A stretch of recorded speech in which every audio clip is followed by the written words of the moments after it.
afternoon, ladies and gentlemen. Welcome to the beautiful foyer of the Carlsbad Foundation. And we're here with the usual show that we call The Faces of Carlsbad on Channel 23, and we're sponsored by Intrepid Potash. We want to welcome you to the show.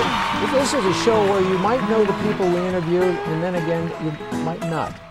And today, I've known this gentleman for a long time, but he's so busy, he's always working on county affairs. And I would like to introduce you all to Mr. Laurie Kincade. Laurie?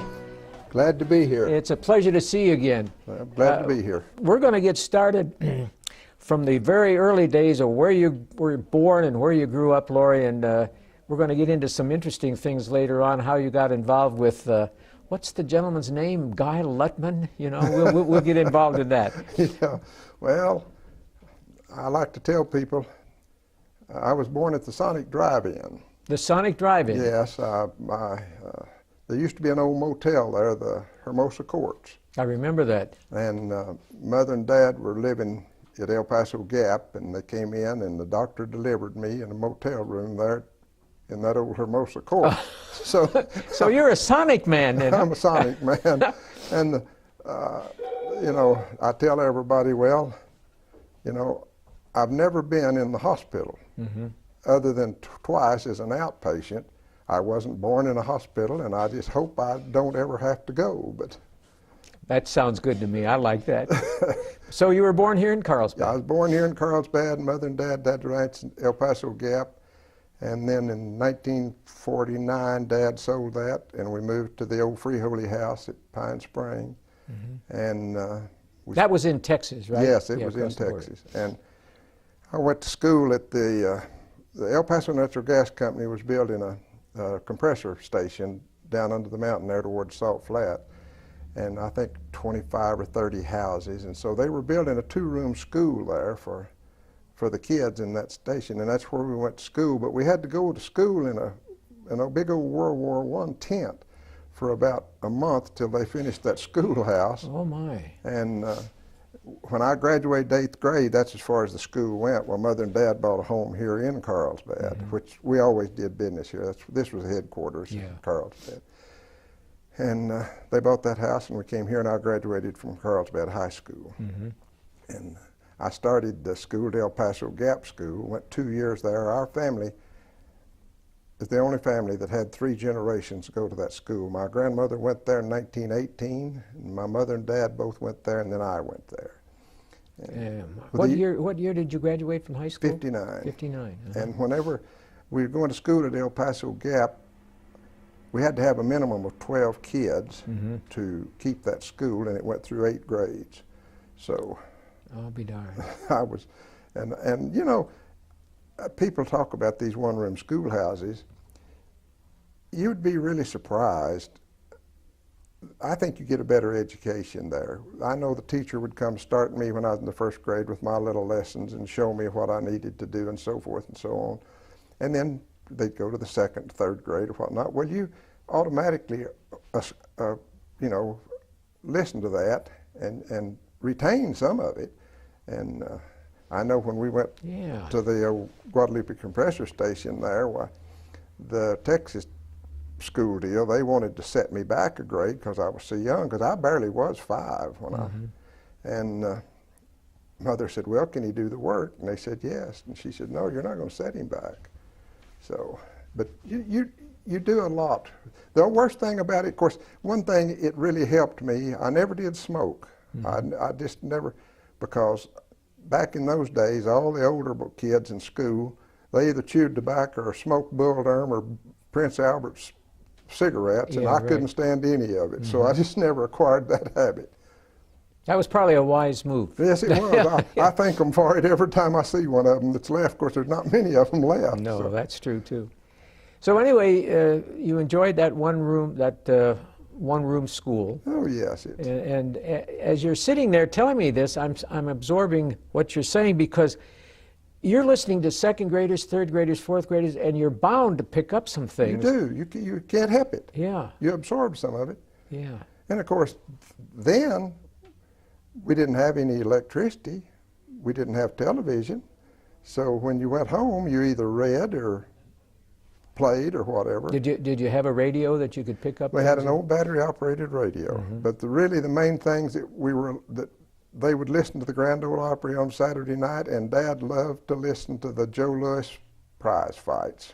Yes, yes. And then the news. They'd usually try to watch the news. Did they ever let you listen to the old Captain Midnight and a little Jack bit, Armstrong? A little bit of that after, but you know, really I grew up like a generation older than myself did. Yeah.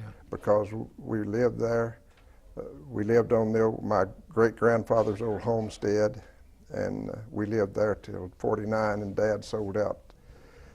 And we moved over there to Freeholey. And when we moved there, we didn't have any electricity, of course, but we did have running water. And then Dad put in a light plant, a generator. Yeah. And then finally electricity came in there. And then we got television, about the time I was a sophomore in high school, I guess, something like that. But So you didn't miss out on too much then in those days. And really and truthfully, even like today, at night I'll turn on the television and I'll usually watch the 5 o'clock news or so. And but most of the time I read. Yes, I do. I'm the same way. And when I do watch TV, I seem to enjoy the old-time shows that had good comedy to them. We do. I don't, most of this stuff anymore, I don't care anything about. I don't either, no. And I tell everybody, you know, we get 100 channels and nothing on any of them. But Isn't that the truth, though?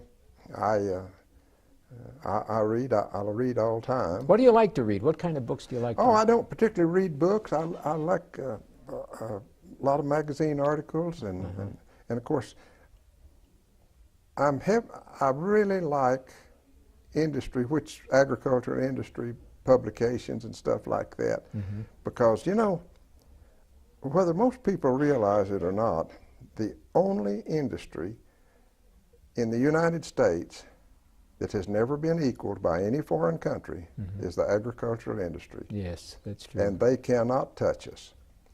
And they've tried to shove us off in the background and play like we don't exist, but they're going to wake up one of these days and realize, you know, we've got to have these people.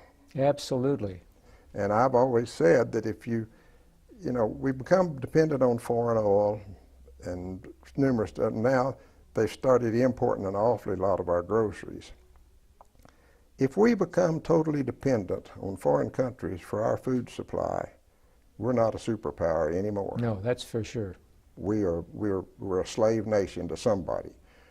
And I was reading last night, right now the national debt is over $15 trillion. And I think about half of that, or a little better, is owed to China. You're right. So I don't see any way in the world for the United States to pay that debt back. And there's going to have to be some changes made. But yeah, and when you mentioned the fact that the agricultural power that we have in this country is too important to lose. we can't afford to. No, we absolutely cannot. And I told somebody the other day, I said, you know, and don't get me wrong, we need things for people to do and whatnot. But they talk all the time about issues, quality of life issues. That's important to a certain degree. But the direction we're going with a whole lot of this, if they're not careful, the shift is going to be from entertainment quality of life issues to necessity quality of life. Right. Because that's what's going to become important the way this thing's going. Yeah. People are going to have, it's become too important, the food supply and everything else. And I hope I see a shift towards giving agriculture a little more credit for what we've done. And you know, the last year I was on the county commission, the agricultural income in Ada County was $120 million. Well, that's not as much money as the WHIP funding or but we've been here a long time. That's right, absolutely. And we've been paying that for a long time, and we're probably going to be here for a long time. And 120 million, and that's been eight or 9 years ago. So I know it's up now, but it's not to be sneezed at. No, not at all, not at all. I'm going to ask you another question. You got into what kind of business that you've been in for many, many years? Agriculture? Yes, I've been a rancher all my life. Rancher? Yep. Okay. All my life. And you're still involved in it? You bet. Yes, my wife and I bought this place where we live now in 1970. We've been there 41 years. Oh my goodness. And I plan on dying there. In fact, we've platted our own cemetery. We'll be buried at the ranch, and it's home. Oh, you're going to be here for a long time. You're too young. You're much too young. Well, I don't know. There's probably a lot of people would like to see me buried there, but maybe not. You know, it's like when I was fixing to go off the commission, a woman stopped me in Walmart one day, and she said, "Mr. Kincade said, we're going to miss you." And I said, "Well, thank you." But I said, "The truth be known, there are going to be some say, 'God, I miss him.' There's going to be some say, 'Dang, I'm glad to see him gone.'" And I said, in 2 years, people will say, "Laurie Kincade, who is she anyway?" Yeah, right. Because the way my first name is spelled. And I love to tell people, my greatest accomplishment in life has been the fact that I've been nominated twice to Who's Who of American Women. Oh, is that right? Yes. Oh, I didn't know that. Yes. Well, let me ask you, what got you involved in county commissioner race? Well, the way I got started in that in 1991 or 2, 1992, I guess, the county passed a land use ordinance, and it was developed to kind of slow up some of the restrictions that the federal government and the state government was placing on the use of the public lands. Yeah. And the ranchers, well, not only the ranchers, but the oil and gas and the potash and everything else. And I served 4 years as chairman of that committee for the county commissioners. And at the end of those 4 years, I told Nina, I said, you know, that's my wife, I said, it's time for me to either back out and quit or to get more involved. I can't, you know, I've done all I can do here. So I ran for county commissioner, and somebody said, "How come you to run for county commissioner?" I said, "Temporary insanity is the only reason I That's can a temporary insanity.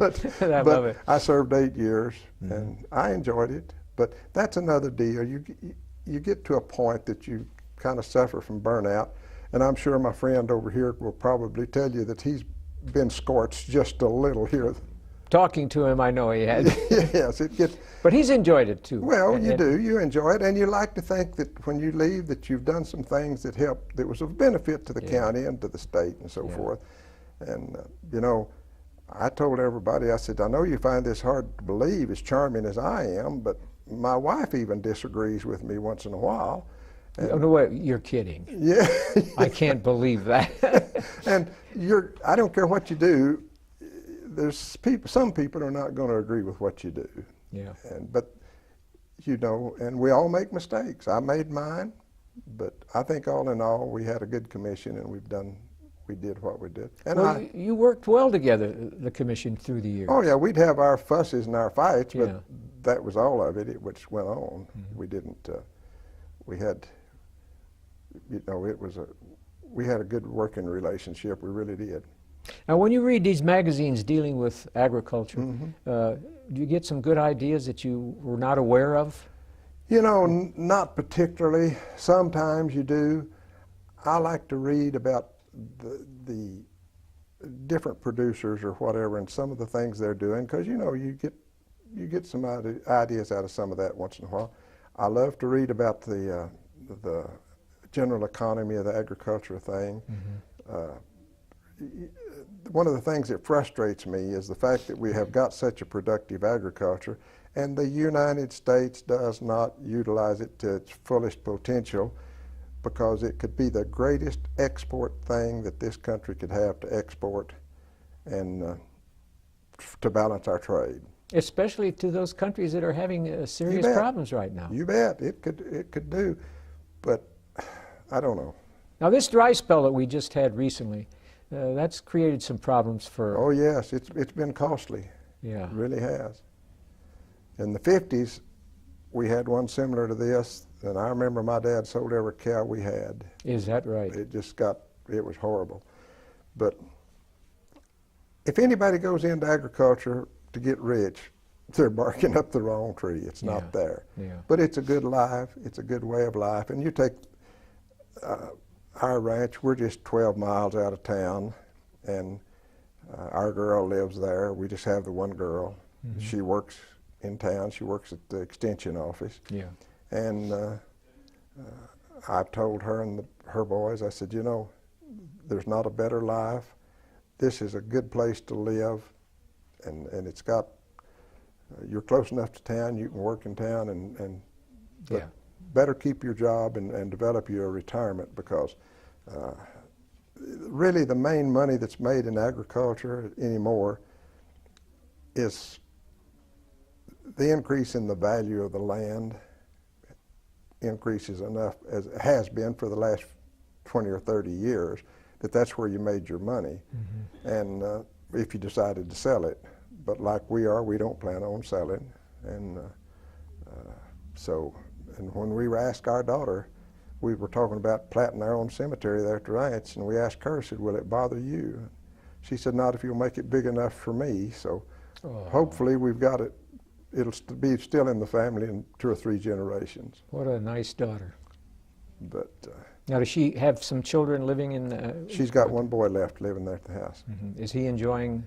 Oh yeah, he loves. Of course, he loves sports. He's 11 years old, and we went to his basketball game last night. And he's but you know, like I am, it's all I've ever known. Yeah, and I've never known any other way. Yeah, and I really have a problem with the way the world is going right now. You know, when I grew up, we didn't even have a lock on the door at the house. Isn't that the truth, though? We did not. I remember when I first moved to this city, never locked the doors. No. And now, you can lock it and you may not have anything left when you come back. Yeah. And then all these shootings and the kids that's being killed, and I don't know. Some way or other, we have got to come back to some better thinking and get our priorities straight. The discipline is lacking today in many communities. That's what bothers me. It is. It's terrible, and I don't know how it's going to come out, but something's got to change. I know that, or we're all in really real deep trouble. Well, in the early days, when your father said something to you, you better listen. Yeah. If my father said something to me, I better listen. And today, a lot of these kids say, "Hey, no, they don't pay attention. Go to blazes." Huh? And you know, they talk about grounding your kid. Well, you might ground him, but that night he's liable to go out the window and somebody picks him up and he's gone. So it's altogether a different ball game. How many heads of cattle do you have now? Well, we had the lease on another place, and we were running about 200 cows. Now we're down to about 130 or so, because we lost the lease on that one place, which I was ready to do. Mm-hmm. My wife and I, we needed to slow up. We've been married, be 51 years in July. Oh, that's terrific. And so we said, well, you know, we're not going to quit, and I don't intend on ever quitting, but I needed to slow up a little. Do you go out in the evening and have dinner with the cattle? No, we managed to eat in the house. Oh, shucks. I thought maybe you'd keep him company out there. No. You know, talk about that when I was on the county commission, and I'm sure Guy can relate to this. We had to tour the jail once a year. Well, we had to go in and eat with them. Well, we went over there one day and toured the jail and ate. The county manager said, well, is there anything anybody wants to see? I said, yeah. He said, what? I said, I want to see out. I said, you're dealing with an old boy here that barely is housebroke, Yeah. and I don't like these locked doors around me. So they got us out. I remember a guy let me go in there a number of years ago, and one of the prisoners came up to me and he said, a former student of mine, he said, Mr. Scholl, can you get me out of this place? I said, I'm afraid not right now. No. Oh, I tell you. Well, anyway, Laurie, did this dry spell that hit us, you were able to survive that? Oh, yeah. You know, like I say, it cost us a bunch of money, but we're all right. We've still got the cattle, and they're paid for. We were lucky. Our ranch is paid for, and the cattle were paid for. People that owed money on both of them are really hurt. Yeah, yeah. But we had ours where we had them all paid for and everything, and so, you know, and that's one thing government needs to learn. If you don't owe any money, you can do a lot of things that you can't do. Oh, isn't that the truth, though? Well, a while back we had a pretty good snow in this area. I guess that helped a lot. Oh, didn't you it? bet. Yeah, we wound up with about 1 inch of moisture out of that. Oh, that's wonderful. And so it really did help us, because we had some problems this time with this drought that I had never had before, but we got them taken care of. And it was, Do you ever run across, we've got to bring this to a close, but one more question. You ever have a cow that you really like, that likes you, that you just don't want to lose? oh yeah, we had one there that we thought she was just a big old pet, and of course we feed them cubes in the pasture once or twice a week. Yeah. And this thing, one day I drove up over there and I didn't have any cubes with me, and I got out and walked over there and was just looking around, and directly something hit me right in the rear end and knocked me nearly down, and I turned around and it was her, and I didn't have any cubes, so she got my attention. Well, Laurie, I want to thank you for being our guest today. By golly, it's been a real pleasure. And I want you to sit back now and relax in your kind of a retirement thing, but you'll never retire. You'll go on, as you said, till the end of time. That's Is that right. correct? I have no intentions of quitting. Well, on behalf of Channel 23, to all of our viewers, goodbye and good luck. Anyway,